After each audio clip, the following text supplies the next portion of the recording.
Good morning అండి అందరికి. నా పేరు నాగమణి. నేను 7 ఏళ్ల నుంచి నాకు థైరాయిడ్ ఉండే.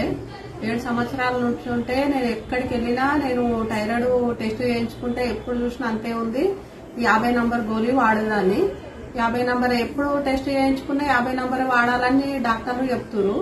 ఇక అట్లాని మళ్ళీ నాకు బాలమణి మేడం ఇక్కడికి వచ్చి చెప్పింది నాకు థైరాయిడ్ ఉంది అంటే, నాకు థైరాయిడ్ కి ఇలా ఉంటాయి మన దగ్గర, ఇట్లా సప్లిమెంట్లు ఉంటాయి మేడం వాడాలి అంటే, సరే మరి వాడతా అని వాడినా. నేను ఫస్ట్ వాడితే ఒక్క నెలలనే నాకు కొంచెం నార్మల్ అయ్యింది. మళ్ళీ తెచ్చుకున్నా, మళ్ళీ టెస్ట్ చేయించుకోగానే మొత్తము నార్మల్ అయ్యింది. ఇక ఇలా ఉంటాయి. ఇట్లా వాడినా, ఇది వాడినా, ఇట్లా వాడినా. ఎవరైనా వాడొచ్చండి, నార్మల్ అవుతుంది, చాలా మంచిగా ఉంటుంది.